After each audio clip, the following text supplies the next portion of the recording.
So this is my participation on the care collab with Cattleya or Laelia purpurata. And if you want to know more about the changes of the name or anything like that, please check my first care collab on these ones. And it's actually really difficult to see how big that last one is.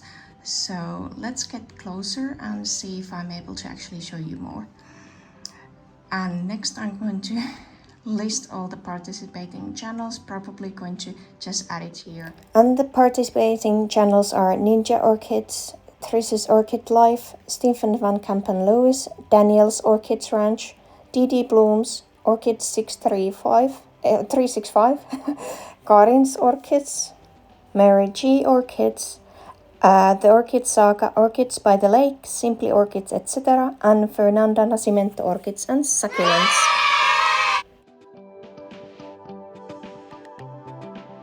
So this is a giant of a plant. I think it's, what would I say, 10 liters, 7 liters bucket I'm using. I'm actually planning on using it to all the other big ones because that's actually easier to move rather than really decorated lovely cover pots. I really have to be able to lift them. So this is my oldest one. I think I got this 2019. Yes, from Karke. It's purpurata, crasiata, crusted purpurata rara con color. If I manage to find some old pictures of this, I could find for you, I think, something with this leaf, maybe. Sorry about that. It was seedling when it came to me, or young plant actually, so it wasn't seedling, it was just getting to be a young plant. And I've yet to see any blooming from this one, and it's just growing. The pseudobulbs are not that thick, so as you can see next to my fingers, so that's, I think it's probably partly how I'm feeding them and probably partly that I don't have that good environment for them, so they are not getting big and bulgy. I'm not sure, I have to actually test. I might actually amp up the things I'm giving them. Now I'm giving like 400 ppm TDS, so I might go higher this summer. The temperature on the balcony should be okay. It's between 28, 30 degrees, might go to 36, so it's around 80 degrees Fahrenheit, if I'm not mistaken. I do hope that you are actually able to see something, because I'm not sure if the lighting is okay. Hopefully it is.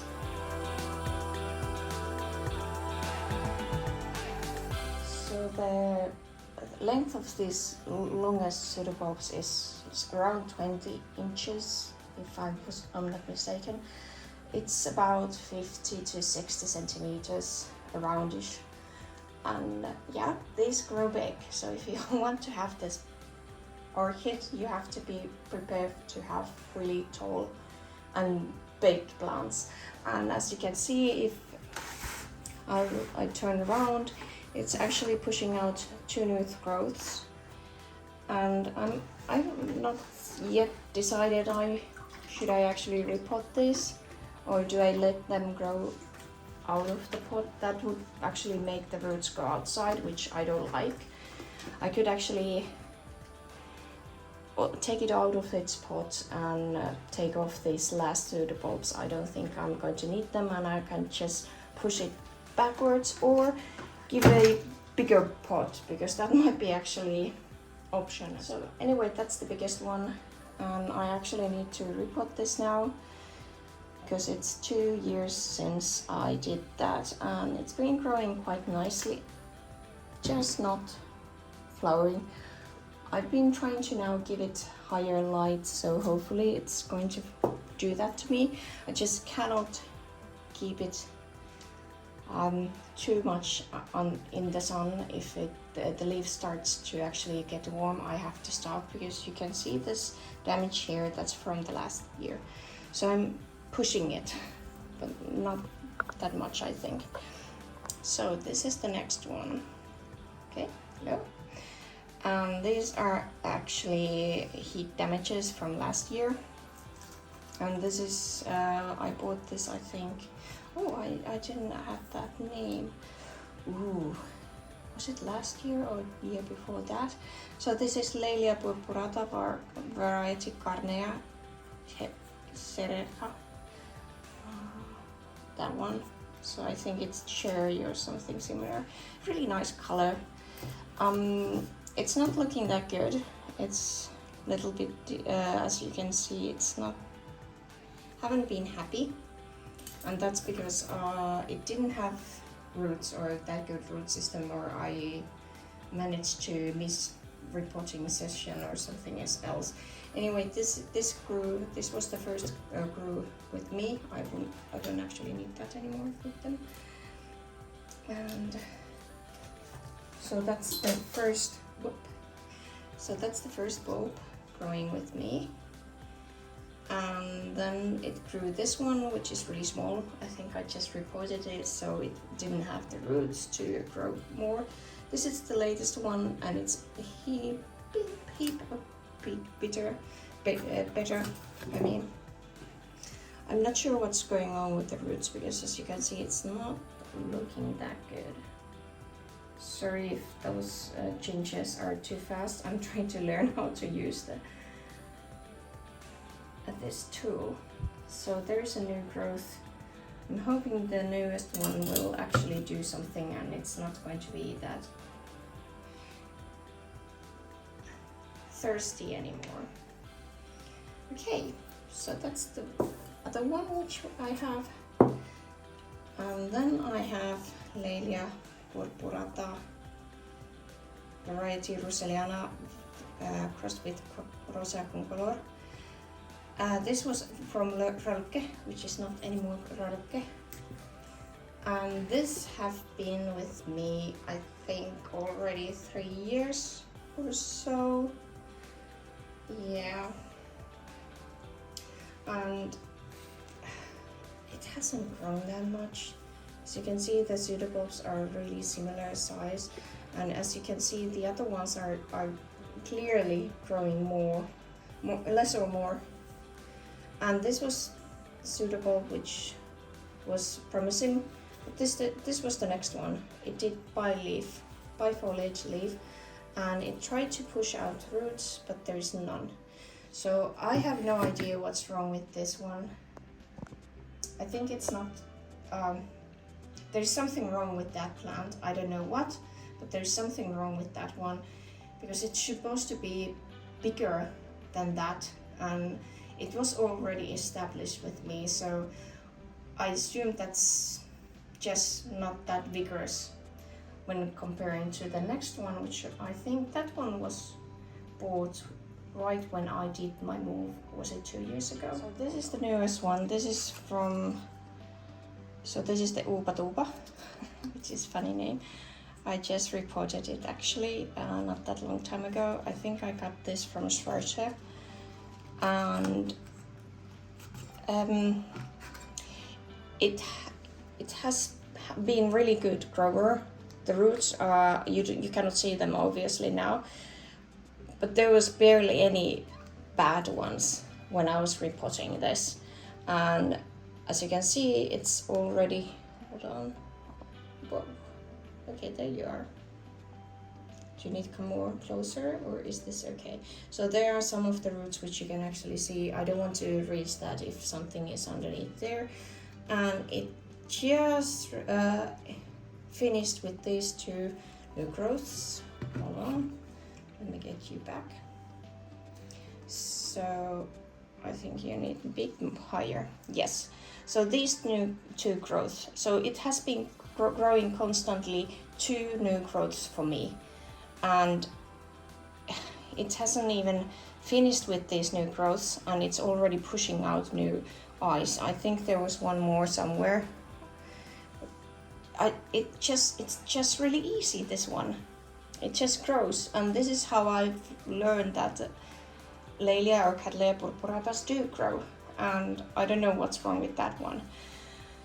So these are mine, and next I'm going to actually explain to you A little bit more about my environment and how I'm growing them now. I'm just learning it myself as well. So these are mainly indoor plants. I do get them out in my balcony, which is south facing.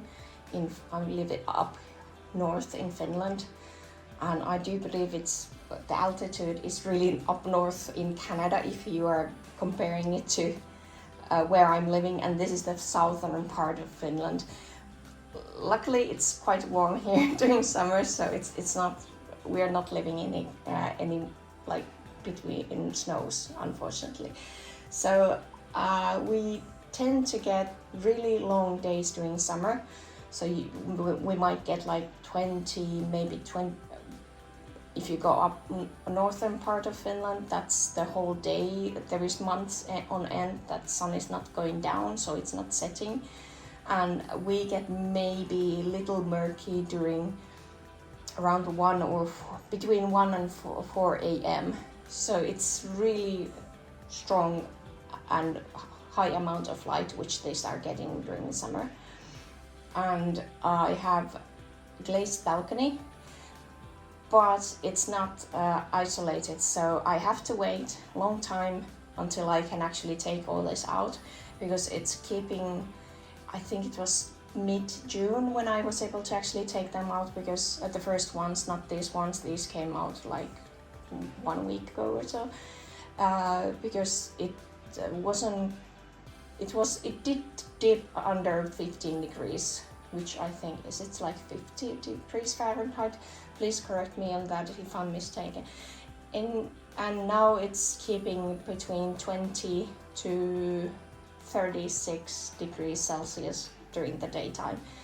And the humidity is actually from 20 to 30% during the day, up all the way to 65 during the nights. It depends on whether we are having, there's some